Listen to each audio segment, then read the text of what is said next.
Good afternoon. Welcome to the first week seminar for March. Topic being Ignatian Leadership, the Application to Healthcare. I'm Father Eric Zimmer, the Director of Leadership Development for the School of Medicine here at Creighton University. Two announcements before we get started. One is we have a new website, and we invite you to visit it for our programs. That's medschool.creighton.edu/leadership. And we're also on Twitter now, announcing different programs and giving people information that you can do through Twitter. That's also available on that website. We began this program in November when calling it the First Friday program. Its name was a reference to, a kind of an oblique reference to the traditional Catholic practice of First Fridays of each month, people going to church, special prayers, novenas, and so on, if you will. It became clear that Fridays were not for a lot of reasons, the best day for us to have this program on it. So we've changed the topic, or I should say we've changed the name of it to what we're now calling the First Week Seminar. In the calendric order, we get 5 days to choose from, not just Fridays.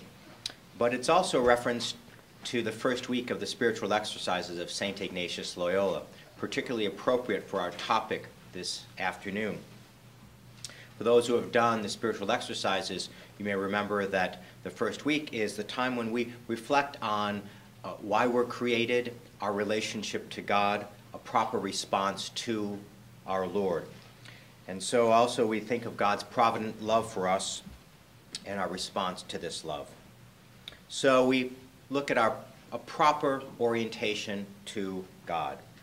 As the Jesuit tradition has its motto, Ad Maiorem Dei Gloriam, to the greater glory of God, I don't think it's going out on a limb for us to think about promoting leadership in the Ignatian context, especially among students and faculty of the School of Medicine. So this program gives us a proper orientation for that leadership. In the Society of Jesus, the history of Jesuits and healthcare is extensive on some level in that it goes back to the founding of the order in 1540. From the beginning, part of the initial training of all novices in the Society of Jesus was to spend time in hospitals working with the sick.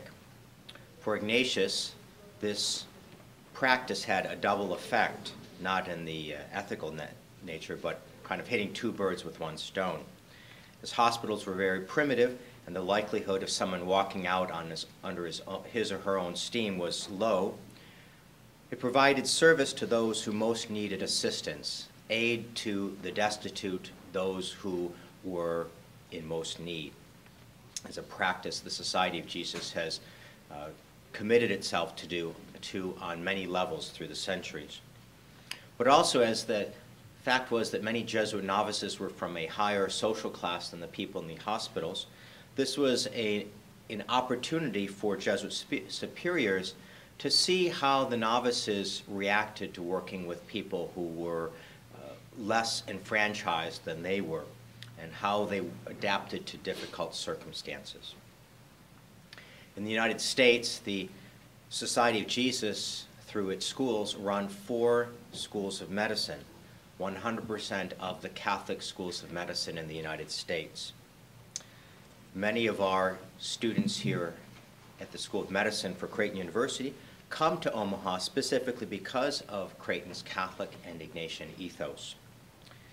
As the Jesuits value the development of leadership in their students, particularly in those to whom God has given many talents, it is important to consider how Ignatian principles can and do inform leadership and decision-making in schools of medicine, in hospitals, and in healthcare generally.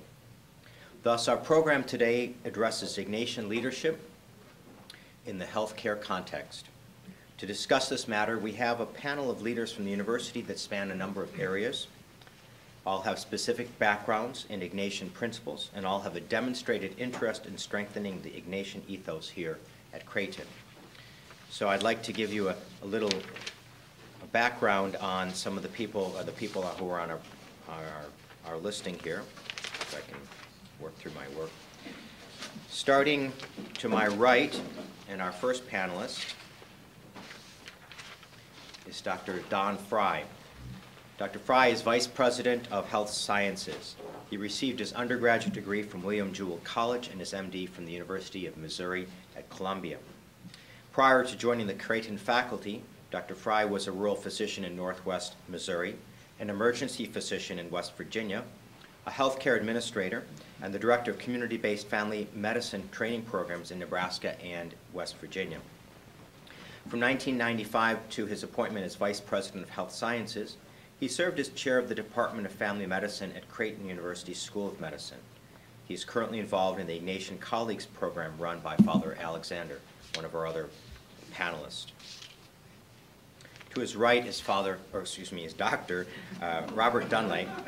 Sorry about that. Your father, yes. Grandfather. Dr. Dunley is the Chief Medical Officer of Creighton University Medical Center and was appointed that position in 2009. He received both his undergraduate and his medical degrees from Creighton University, as well as an MBA from the University of Massachusetts. He's professor of medicine and pharmacology at Creighton University and was the Associate Chair of Medicine for Education and Assistant Dean for Clinical Affairs prior to his appointment as Chief Medical Officer. He is a recent participant in the annual faculty seminar on Jesuit higher education in the 21st century, organized by the Creighton Faculty Mission and Identity Group. To his right is Dr. Jos Wiley, Professor, Center of Health Policy and Ethics in the School of Medicine, Professor in the Department of Community Preventative Dentistry in the dental school and in the graduate school as well. Dr. Wiley studied medicine, law, and philosophy in the Netherlands. He received his doctorate from the Radboud University School of Medical Sciences with a dissertation in the area of medical ethics. His research includes, among many other areas, the history and future of health science education in Jesuit universities.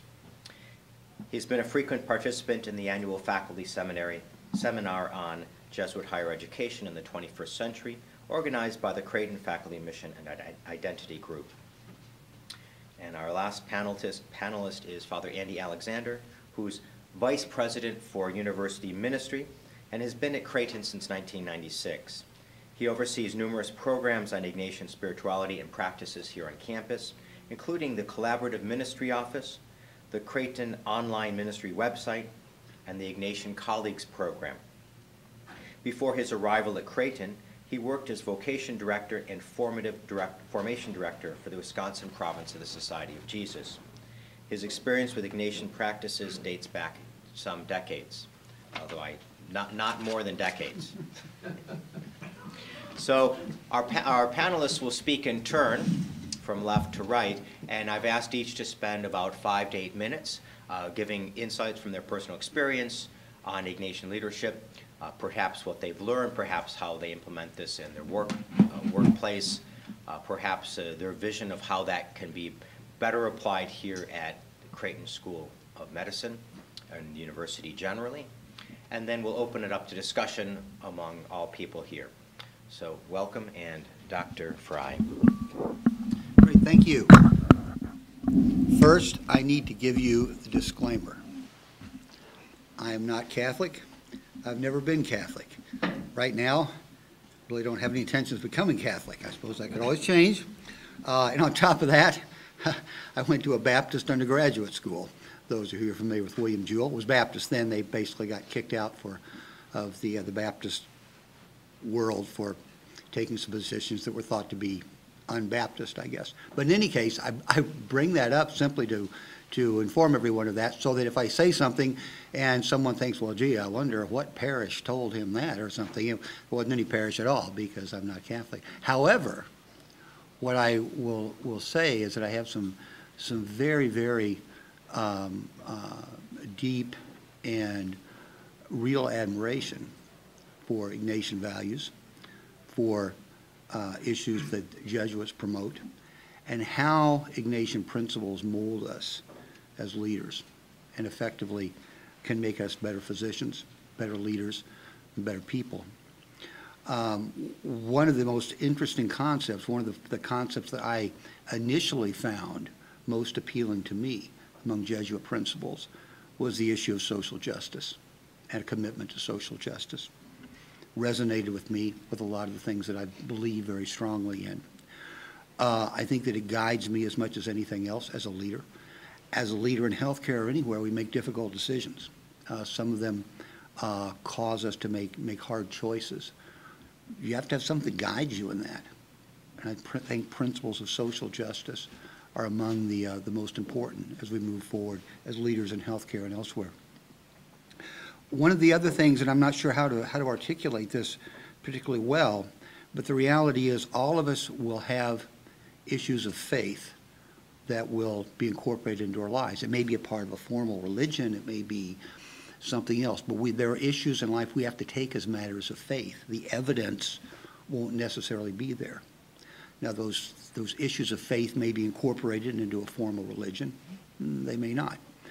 But the reality is there will be times when those issues of faith butt up against evidence, maybe evidence to the contrary, maybe evidence that might make us a bit uncomfortable. What I have found with most religions, and I've encountered a lot of religions over the course of my lifetime, is that much of the time when issues of faith run up against evidence, the inclination of a particular religion or a particular religious follower will be to back away from the evidence because they'll feel uncomfortable that that evidence might cause them to question just a bit their faith. The Jesuits that I've seen don't operate in that kind of a principle, with that kind of a principle, and in that kind of a world. That basically their belief is faith and knowledge are not incompatible. That if in fact there are issues, evidence, things that they find that might make them question their faith a bit, they basically embrace that challenge. They don't run away from questioning. They do question and they do seek the truth. Those are very important things for me. I think they're very important things for leaders in all walks of life, but particularly healthcare, because there are things that we take as principles of faith. As someone with a background of science, it bothers me when people say to me things like, I don't believe in evolution. Don't tell me what the evidence is. I just don't believe it. I don't believe in climate change. I don't care about the evidence. As a physician, yes, it is very hurtful for me when people, sometimes fellow physicians, say, I believe America has the greatest healthcare system in the world. Don't show me the evidence. I don't want to see the facts. And are there some facts? Maybe we do have the best healthcare system in the world. There may be. Are there a lot of facts to the contrary? Well, if you sat through my ethics course, you know there are. Obviously, there are a number of. But oftentimes, people want to accept the faith, and when you show them evidence to the contrary, they don't want to see it. That's not the way Jesuits think. At least not the Jesuits that I've met, not the Jesuit teachings that I've read. It's, yes, we have our faith. We believe strongly in our faith. But when evidence, when knowledge comes up that may ask us to question, we don't run away from that. We don't shy away from it. Oftentimes, religions are noted as much for what they tell you not to do as for what you're instructed to do. You know, if you're this faith, you're not supposed to do this. If you're that faith, you're not supposed to do that. In the Jesuit tradition, it's not so much what you're not supposed to do, but the things you do. Social justice, that's not a not do this. That's something to embrace. A quest for knowledge, for truth.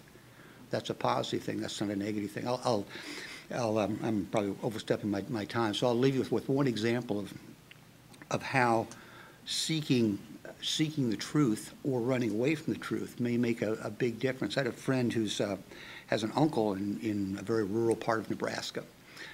Uncle belongs to a religious group that's fairly, I think, would be viewed as fairly conservative. Their particular worldview is that the earth is somewhere between 5,000 and 6,000 years old based on their interpretation of certain scriptures.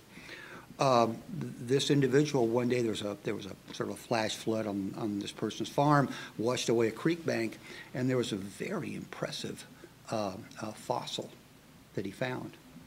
Oh, this is really, really cool.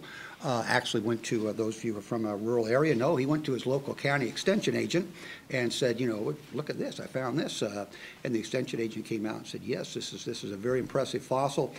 Actually, there are we don't find them every street corner, but there's a fair number of these in Nebraska. And we have several of them actually at the University of Nebraska. We don't, need another one. But, why don't you keep it here? You can donate it to the school, your local school. It'd be great for children. We estimate this is somewhere between 45 and 50 million years old, and this would be a great, teaching thing for the kids. Well, right away, here's a bit of evidence that confronted his faith. So what was he going to do? He thought about it. Well, yes, he realized there was some controversy. Maybe how old the earth wasn't exactly proven, but he kept thinking, this really questions my faith. And then he got to thinking, wow, take it to a school, show it to kids. What if they question their faith? Now, this particular religion has some real strong thoughts about life after death and what that might mean. And he said, if I allow children to see this, it might cause them to question their faith. They might lose their faith, and because of that, some child somewhere might spend an eternity in hell because they question their faith because of what I showed them. So what did he do?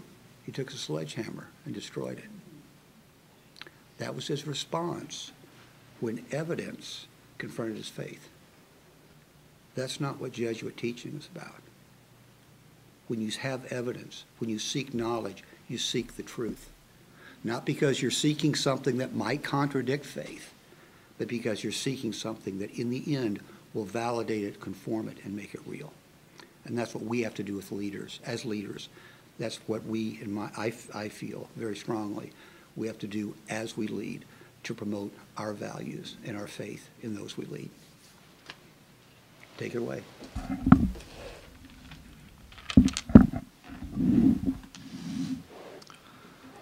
Well, that's a difficult presentation to follow on. I'm going to give you some examples of leadership dilemmas that I faced. And I went through Yoss's course, but before that, I spent a lot of time reading on the history of the Jesuits and some books on Ignatian spirituality.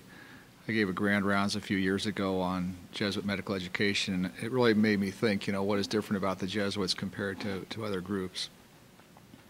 And so there are a few things that kind of fell out for me. One is the importance of daily reflection and discernment on, the world around you and what you're doing with your lives. Another one is the value of investing people who are not Catholic and accepting their values and being very open to learning from them. And I'm going to give you a couple of examples of this. One of the things when I was medicine program director that we did is we opened up the program to people from a variety of backgrounds, and we embraced diversity. Prior to that, we had been dependent mainly on Creighton students to fill our program. And I would always tell people when they interviewed, and I met with every group when they interviewed, that really, if you came to Creighton and you didn't believe in God, you would do okay. We would work with you and we do the best we can with you, but that I felt like you would not get as much out of the atmosphere at Creighton as other people were going to get out of it who had a sense of religion. That if you came without any religion, we would hope you had some religion when you left. That probably scared all of the atheists away. As a consequence, though, we ended up with a variety of people, Hindus, Muslims, even some Protestants in the group, which we accepted, even Baptists we worked with. And My mother was a Baptist. Okay.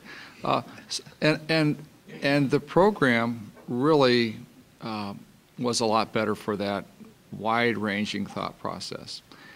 And I don't really know that it's as important that you be Catholic as it is important that you believe in God and try to do the right thing, and that you reflect on what you've done every day and see if you've done the right thing. One of the things we did with the residents before I quit being program director is I would ask them on a quarterly basis to write down, describe a patient situation that didn't go very well for them. And then I would read it and I would send back an assignment which would be, I want you to write a paragraph about how the wife felt. You're giving a bad diagnosis to the husband. How does the wife feel? How do the children in the room feel? Because one of the things that Ignatius of Loyola really was great on is the use of imagination in reflection. And I think it's a powerful tool for learners to put themselves in other people's shoes and think about, you know, you've got 12 patients on your service, and this is the third patient, rounds are dragging on, but you really need to spend some time and take into consideration how everybody in the room is accepting the diagnosis. And I think it was pretty well received. It's time consuming. It's difficult to do that kind of teaching because it takes a lot of faculty time. Then you know, as a division chief in nephrology, I recruited a number of people over the years. Some left, some stayed. But the take-home message for me was, again, recruit people who accept the values of the institution and embrace them. So in our division, for example, I'm the only Catholic. There's a Protestant guy from South Africa, and there's a couple Muslims from Pakistan. But I will tell you, one of the Muslims, both the Muslims when they interviewed were excited about the fact that this was a Jesuit institution because around the world, the Jesuits are identified with social justice and religious freedom. And they knew that when they came here, people would accept them for what they were. And one of them caught on fire his first year. I mean, he told me at the end of his first year he loved Creighton, loved the values of the place, and his goal was to make his entire family move from Pakistan to Omaha over the next 5 years. And he has actually, his sister came here for training, joined the faculty, and is doing a great job for us because they love the values that the Jesuit institution stands for, the diversity, the freedom. So the take-home message for me was, it wasn't so much about necessarily your number of publications that was going to help you succeed here as it was embracing the spirituality of the place and recognizing the value of that. Another example, as chief medical officer now, I would say that probably every week there is some dilemma that comes to me which is a dilemma with no clear-cut black and white answer. Just one? Just one, yeah, one. Well, I was out of town Monday. I haven't had any problems since 9 o'clock this morning. It's been pretty good. And so I think as a leader, one of the things you have to spend time doing, and I have to set time aside during the day, and people have gotten used to this now. I spend some time during the day where I'm in my office and I just have a prayer book that I read and I reflect a little bit on what that means for the day. And because I think to be a leader who's going to be doing well over the long haul, you have to take care of yourself and you have to charge your spiritual batteries and reflect at the end of the day on the things that went well, how you handled things, how you should have handled things, and again using the Ignatian thing, placing myself in the situation and playing the role over again and doing it in a better way, which is a practice I've started doing the last couple of years. Because people come to you with a variety of issues and sometimes things change. So something that seems very clear-cut and right today may seem very different to me 2 weeks from now, based on how the person changes or the situation changes. So I think one of the things about sort of being an effective leader over time is you have to keep in touch and sort of try and grow your own sense of spirituality in your life. And I think if you don't do that, eventually the fire goes out and you become relatively ineffective and you're sort of just going through the motions. And I think when that happens, you're not doing yourself or anybody else any good. And we've all seen people who were burned out and really needed to do something else and move on. I think that's enough for now. Bill? Okay. You got we got one here. We got our own. Very good. I guess I'll start with a little preliminary comment too, because as we move for me from left to right, you just had two practicing physicians. You're going to end up with a Jesuit. In the middle is somebody who's neither of the two. I'm neither a physician nor a Jesuit. And I am Catholic, but what's possibly worse than a Baptist, I'm a Dutch Catholic. So I made those preliminary comments because they actually bear on what I'm going to be saying, because I came to Creighton about 15 years ago now. And when I arrived at Creighton, I immediately realized that there was something different about this place. And I was very lucky that at that time the person who was the chaplain for the School of Medicine was Father Alexander. And he had a wonderful retreat that I enrolled in very early on. It was, I think, a 2-day retreat out in the retreat center in Griswold. And I really started to get a sense this is tangible. There is something different about this place. But I had a very hard time pinning it down, what it meant precisely as a university to be Catholic and Jesuit, and even more so what it meant in the area of healthcare. Started collecting materials, as a good scientist should do, started reading up on stuff and found that there is very little written about, particularly that latter question, what it means to be a Catholic and Jesuit medical school. There's quite a bit, and there has been written quite a bit in the course of history about Jesuit higher education. That's, of course, a 450-plus-year-old history now, but very little about healthcare and medicine. And I'll just share with you a couple of odd findings that really amazed me.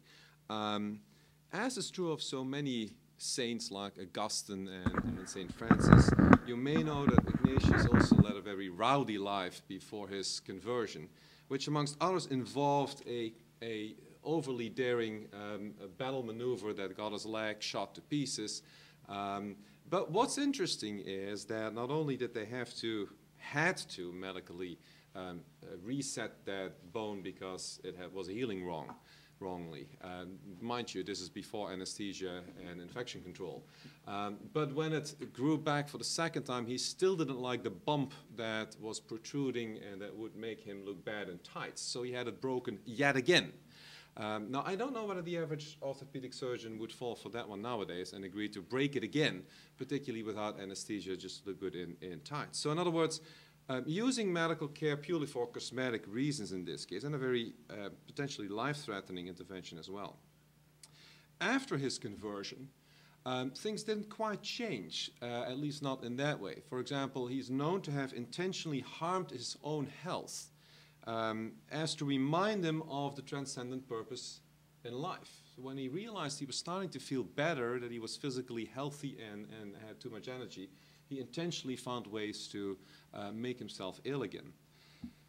So not quite the way we would like physicians nowadays to operate or people think about healthcare. Final comment about that first point, he did, still later in life, change his views yet again, became much more hesitant about processes of mortification, like I just mentioned, warned his fellow Jesuits to adopt more of a stewardship approach to the body. So you see a change in his life, but I don't think that health and healthcare education ever was on the top of his list of priorities. And that gets me to my second historical comment. For example, while already leading the newly founded society, he tried to resurrect a 3-century-old provision in canon law that by now had pretty much been abandoned by health professionals, that forbade physicians from rendering any care until the patient's confession had been heard. Try that over in St. Joe. And then my last point is that when he wrote the constitutions of the society, which regulates every mission among, of the society, including therefore universities, every possible discipline was included as proper educational material to be taught by the Jesuits, except for medical and legal education. And he deemed medical and legal education, the words were too remote from the mission of the society. Now, it wasn't an absolute prohibition. He did go on to say that, okay, if you have to add a medical school to it, because, for example, the local people insist on this and in the negotiations you put that in there, then the Jesuits shall not teach in it. It should be run by lay people. And this is, in fact, what happened when the first medical school was founded in France, in Pont-à-Mousson, what is contemporary France. And a medical school was added to it. It was taught the dean was a lay person and everybody teaching was lay. But that same prohibition also kept Jesuits elsewhere, such as in Austria in the University of Graz, to refuse the addition of a medical school in spite of repeated requests over the decades from the local community that they desperately needed more physicians. It motivated the leading educators in the Jesuit university not to do that.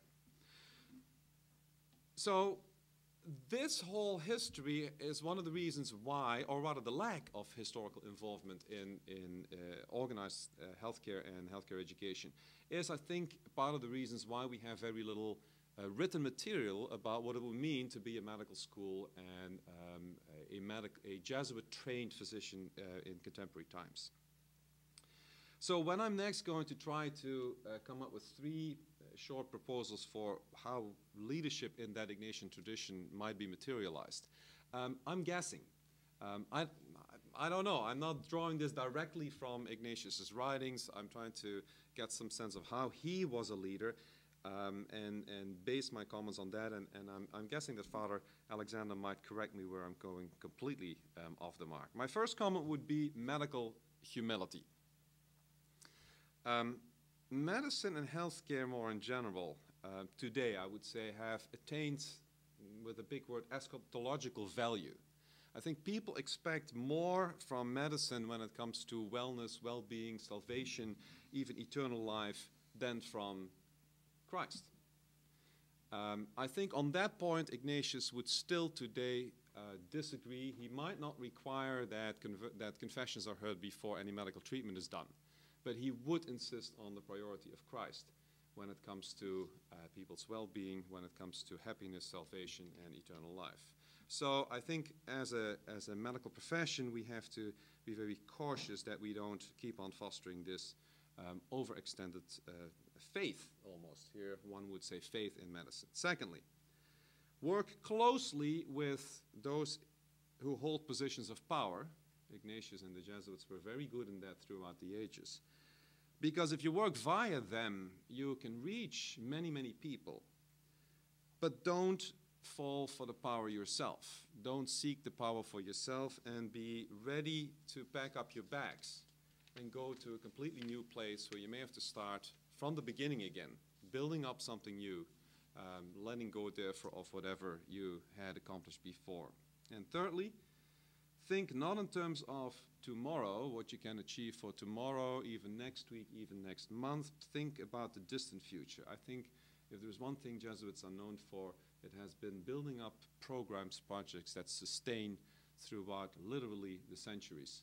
And so I think Ignatius always thought about programs that didn't just hinge on him or even his fellow Jesuits at the time, but that were there for the future for others than those immediately surrounding him. That was number 3. Thank you, Jos. I'm really delighted to be here talking with you, and pretty humbled by the group of people that just talked to you. My experience is I came here 15 years ago, and as Jos said, I was made an interim chaplain in the medical school because we were between chaplains while they did some other things to get me into the vice president role in university ministry. And I loved that year very much. And part of the reason I loved it was there was a curriculum review going on at that time. I'll bet you remember this, that the language that was being used was, apart from the courses that we need to give medical students in order to stamp our approval that you are ready to be a doctor, we needed to ask at a place like Creighton the additional question, what kind of person do we want to graduate from our medical school? Which is beyond what kind of knowledge do you need to have, what proficiencies do you need to have, what experiences do you need to have. What kind of person do we want to have? The definition the Society of Jesus uses to give the special character to our education is that we're looking for persons of competence, conscience, and compassion, which is different than they might expressed the goal at the University of Nebraska Medical Center, for example.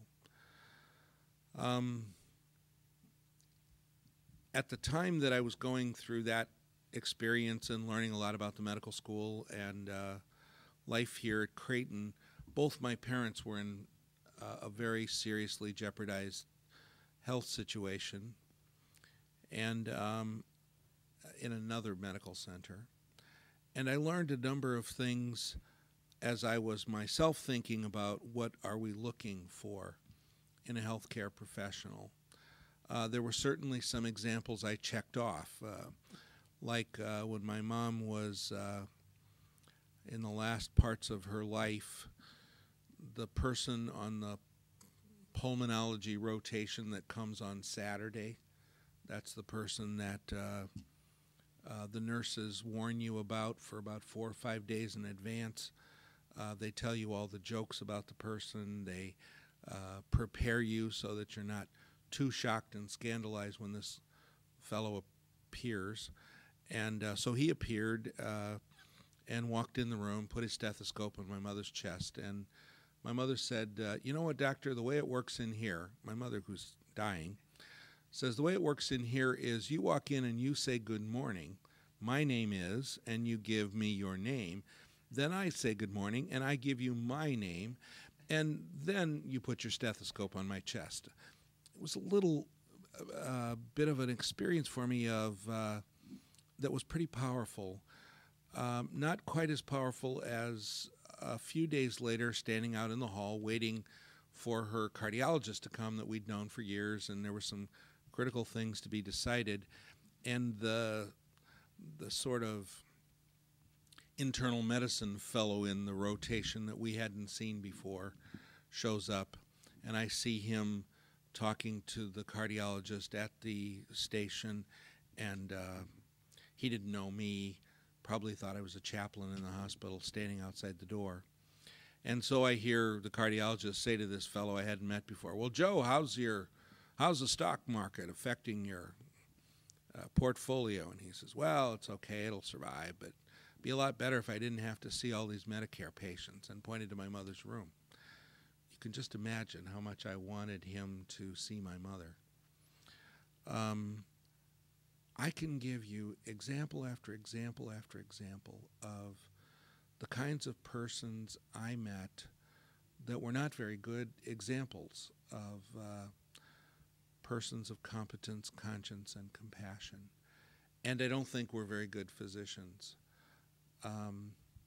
When my mother died, with a family around her bed, we had to remove all the life support. It took her a while to die, and the head internal medicine guy that we've been dealing with mostly comes in, I want to say, about 5 minutes after she died, and we were just still there.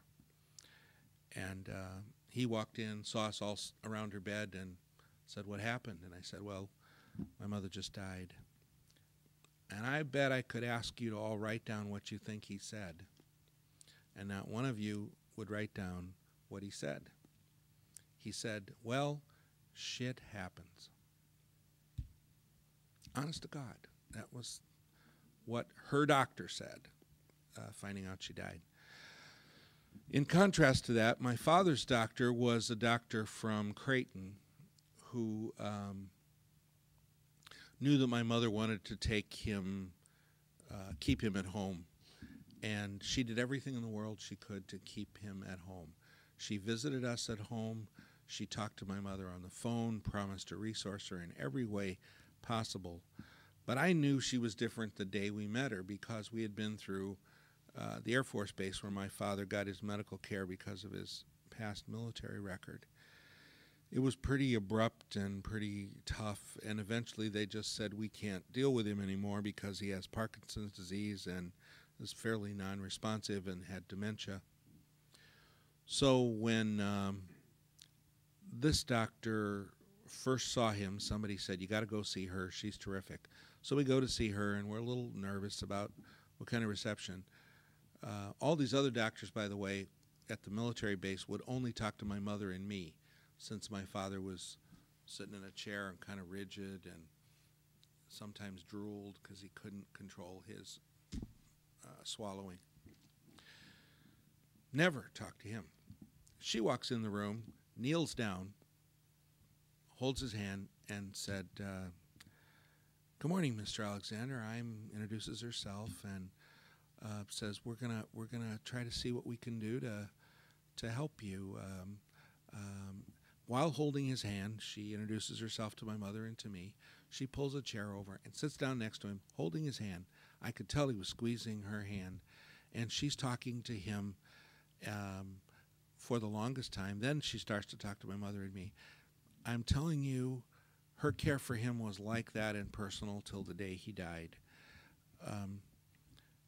Those are simple examples, but it's the kind of person we're trying to form in a place like this that makes this kind of education worthwhile. We're looking for people who, as Dr. Fry said, can pursue the truth in all its forms, as our mission statement says, and who are reflective. As Dr. Dunley said, our mission statement says, members of the Creighton community are challenged to reflect on transcendent values, including our relationship with God, in an atmosphere of freedom of inquiry, belief, and religious worship.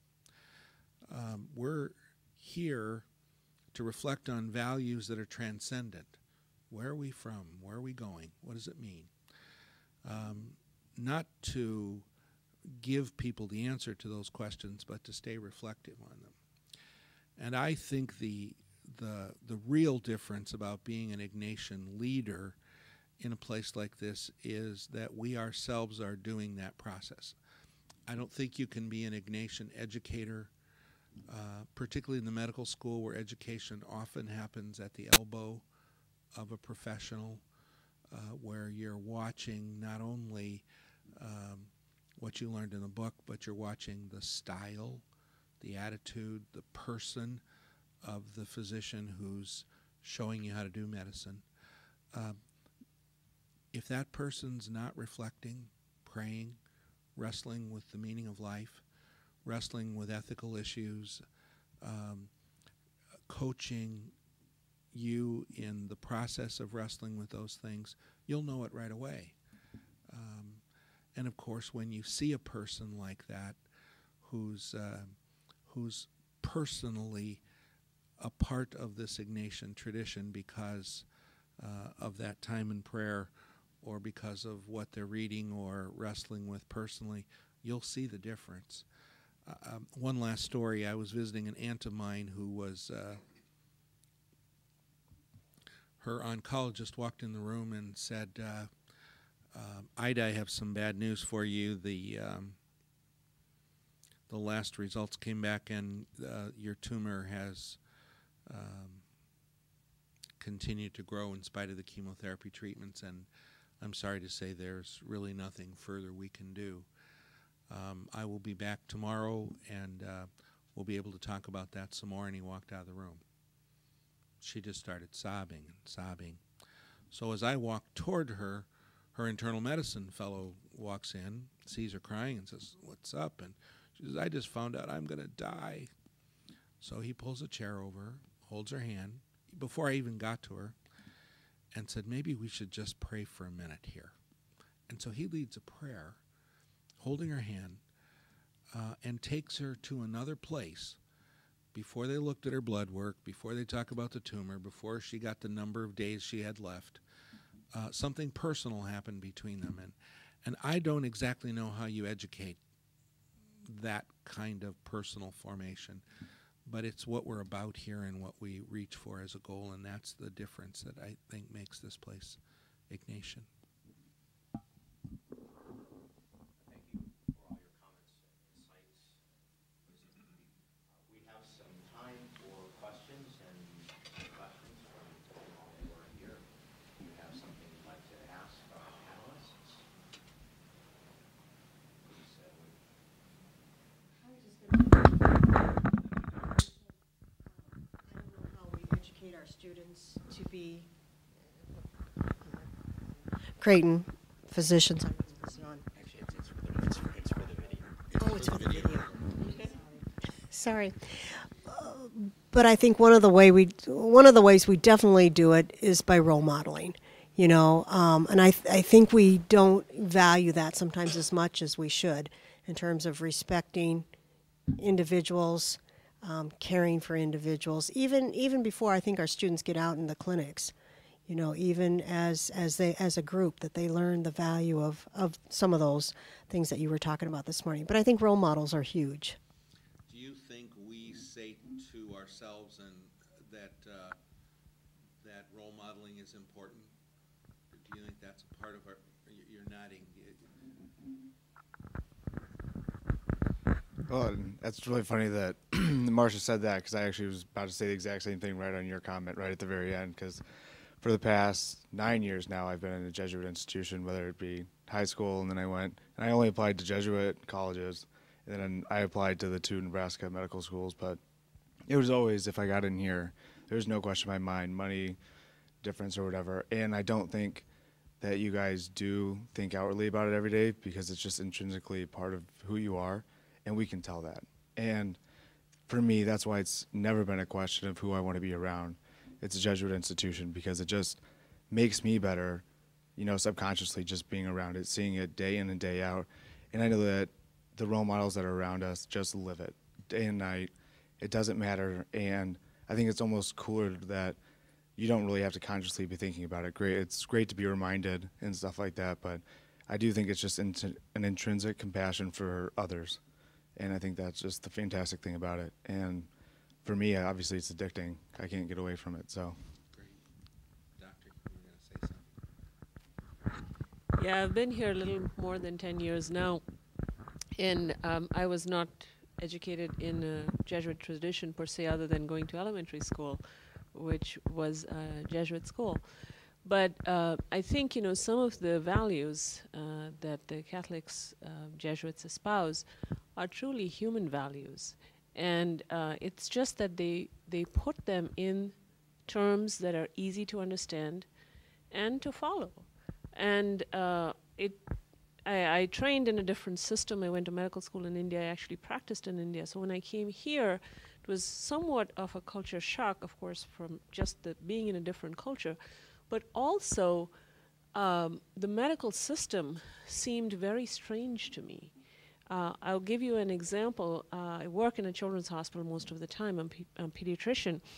And it surprised me that so many children were in the hospital left alone. It was just amazing to me, because I came from a completely different culture where it was unheard of that a child would be left sick, injured, had an operation, and left to recover on their own in the hospital with no family, no friends, nobody around them. That caring for someone else, the being present for another person, just didn't seem to apply, and I just thought that was very strange. That's where, to me, being at Creighton made a big difference, because I saw that in my colleagues, in our students, that spirit of caring for other people is what appealed to me the most. So I just wanted to make a comment about that.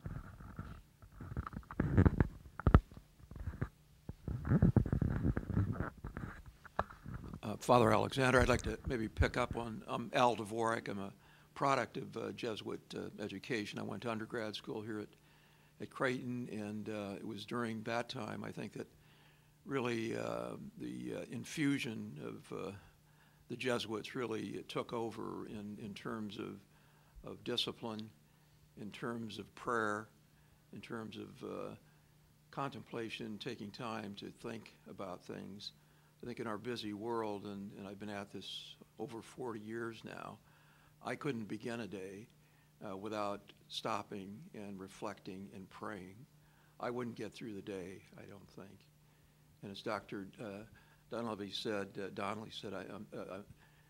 as I go through the day, there are times when you just need to stop for a moment and just reflect, and it's important to take time. I think if you're a leader, there's something about solitude that is important, and you need to have opportunities to have that solitude, particularly when you're dealing with issues that that aren't black and white. And in radiology, I quickly learned there are no blacks and whites. Everything is gray. And so I think in order to be helpful to your patients, I love the example of what you said, Father, about an individual actually coming down or coming into a room and talking to that patient, your father, who perhaps his mental abilities and skills were lost, but we don't really know. I never know. When I do exams on geriatric patients, I always talk to them, even if the person I'm working with tells me, they have no idea where they're at. You just don't know. And a touch, I learned this from a radiologist who's now deceased, who was on the faculty of Creighton. The touch, appropriate touch, is a very healing, consoling thing, whether it's a message about cancer or the loss in radiology, where we see the loss of a child at an early age, 8 weeks, 10 weeks, 12 weeks. The touch is important, and it's okay to pause and experience that moment rather than just coming in and saying, sorry, your fetus is dead, and walking out of the room. That would be a real disservice to the patient.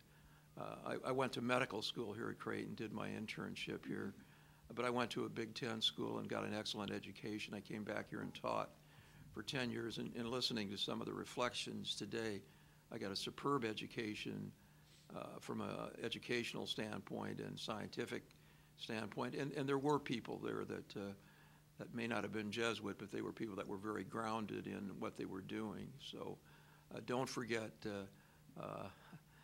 years ago I gave a talk to the medical students here on balance, and I thought it was, as I reflected on that, I'm probably the most unbalanced person in the world, as I was telling them what they needed to do to find balance in their life and to find discipline and those things. So you do need to be reflective. I think that's, you can't get through life any other way. If you do, life doesn't really have much of a meaning. So I could go on, but I'd like to add the FORTC, and I think that FORTC is connectivity, relationships, and that's what you were alluding to there, the ability to reach out to someone that you don't know and to touch them regardless of whether they're, I never pay any attention to whether the payment methodology of that particular patient. They're all human beings.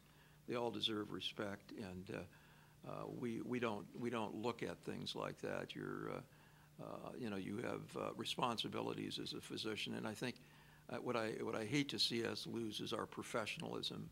I think the professionalism, we're turning ourselves more into a commodity in some ways, where we're just making widgets and seeing patients and moving on to the next patient. That's not the way to deliver health care. As we all know, that's not the way I want to be dealt with.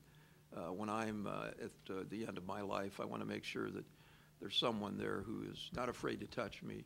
I'm not going to hand the cancer to them or the infection that I have, but someone who's not afraid to touch me. So I could go on, but I'll stop. Thank you. I think we have time for one or two comments.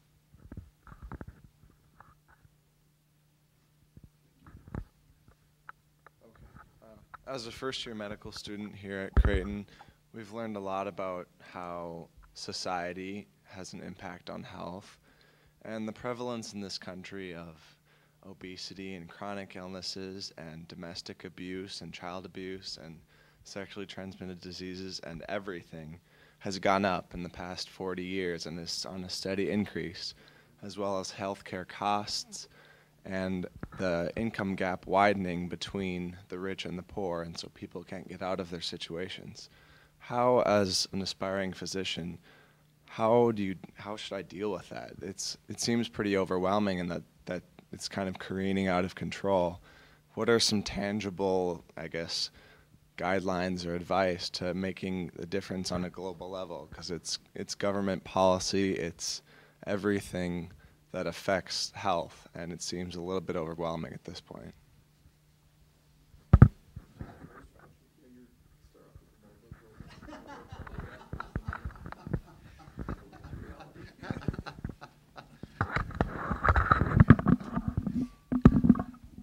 Well, I guess one thing, again, you use evidence. You look for solutions, and you don't necessarily discount possible solutions, based on issues that might not be evidence related. There would be some people who would say, well, here's a possible approach, but it involves organizations that I don't necessarily agree with, so I'm just going to write it off from the get-go. I don't think that faith-based organizations should be involved in this sort of thing, so I'm going to write it off. Obviously, you don't do that. Other people would say the same thing about government. Government has no role to play in this, so but government's bad, evil. Let's get away from that. Obviously, you look at building partnerships. You look at ways in which you can impact. You look at faith-based organizations, and you look at how you as an individual can model those changes, those societal changes that they're looking for. Because obviously we're talking ultimately about individuals, and individuals who are making decisions. Certainly they're influenced by society, but the bottom line is, people make their own decisions and are responsible for their own decisions. In doing that, I would say we hark back to those principles of compassion, of competence, connectivity, recognizing that it's, on the one hand, we don't want to look at excusing people from their behaviors, but on the other hand, we don't want to necessarily beat them up the first time that they do something we might not necessarily absolutely agree with.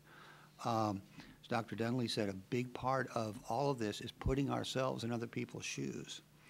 And it's very, very easy sometimes to say, well, they shouldn't do this, or they shouldn't be doing that. Well, if we were in their shoes, really reflecting from what it's like for them, it might be a little more difficult in that regard.